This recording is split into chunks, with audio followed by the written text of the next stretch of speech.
Hanomag itu ada di Jerman. Terus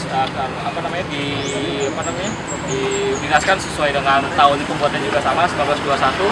Mungkin karena pada waktu itu butuh sarana atraksi yang lebih banyak di Mojokerto, karena Mojokerto itu salah satu kota atau wilayah yang memang banyak dihuni oleh pabrik gula, dan itu memang salah satu penghasil atau income utamanya dari Mojokerto Maskapai. Makanya mereka beli logo lagi. Untuk pengadaannya dari C29 pada waktu itu MSM mendatangkan 2 unit, dan ini adalah unit kedua, karena yang seri C2901 tidak ada lagi bekasnya.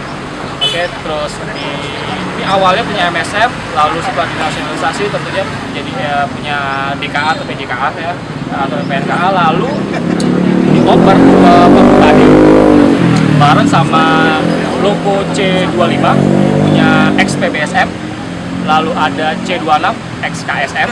Saya tidak tahu kenapa ini bisa ada di Cepu. Kenapa bisa ada di Cepu? Karena ya, kenapa bisa jauh sejauh ini di Cepu? Kemungkinan di zaman Jepang atau di zaman Jepang ini larinya bisa kemana-mana lokomotif ya. Karena kalau diketahui juga ini, kalau kita membahas lokomotif lain, karena C26 pun bisa pindah ke Madura, karena kekurangan sarana atraksi. Dan ini kenapa bisa pindah ke Perhutani? Itu karena pada waktu itu PNK atau PJKA itu pembelian kayunya itu dibayarkan dengan lokomotif uap. Terus diserahkan 3 lokomotif itu, dan yang tersisa dari pembayaran dengan lokomotif dari PJKA itu ya C29 itu. C29 itu punya catatan memang bisa digarisbawahi bahwa C29 ini tidak pernah masuk ke hutan karena tekanan gandarnya lebih berat daripada lokomotif-lokomotif yang dipunyai oleh Perhutani atau KPH Cepu ya.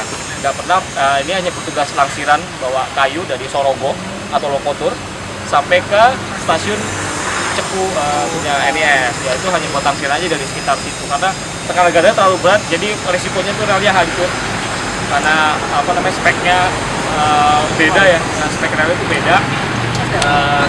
Ini mungkin terakhir kalinya itu bisa beroperasi tahun 90-an. Karena tahun 87 itu masih terlihat masih oke kalau kita lihat dari fotonya Malcolm Wilton Jens di websitenya serialmail.com. Punya Malcolm Wilton Jens tahun 87 masih oke. Sementara yang lainnya C25 dan C26 itu sudah dalam kondisi mangkrak, rusak, karatan berat.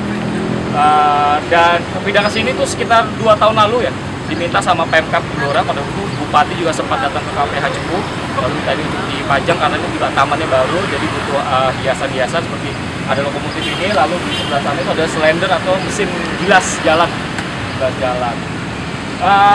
Ada lagi mungkin yang bisa saya ceritakan tentang loko ini. Menurut keterangan dari pegawai Perhutani Sorogo itu, bahwa loko inilah yang menjemput presiden pertama kita, Pak Karno, ketika dari stasiun Cepu menuju ke Perhutani.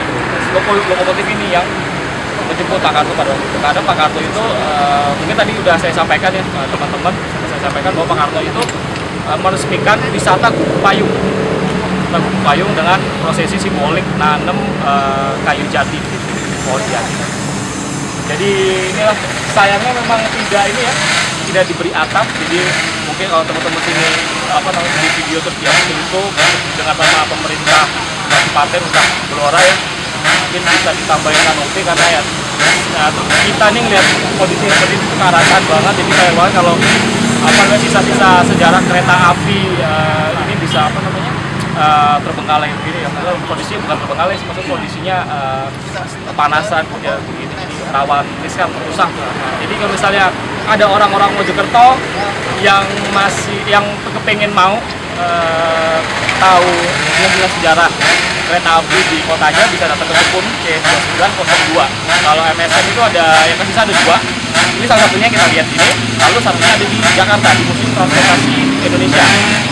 Transportasi di Taman Mini Indonesia Indah itu ada seri C2103. Juga ada dipajang di sana. Kayaknya sekian aja dari saya penjelasannya. Gitulah, saya nggak bisa jelasin secara teknis karena saya bukan orang teknis ya, biasanya cuma bisa menjelaskan. Terima kasih.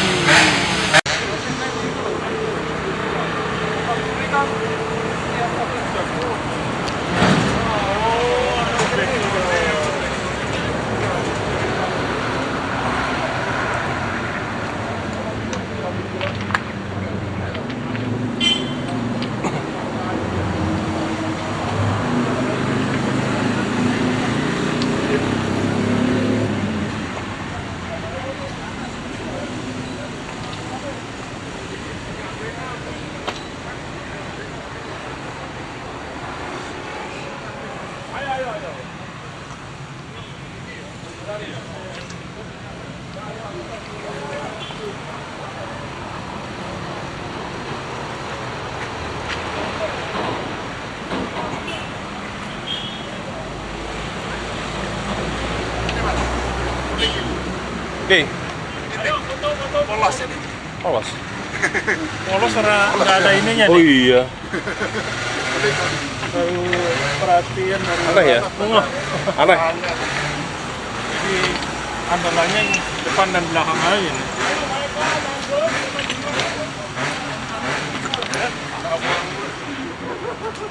Ya.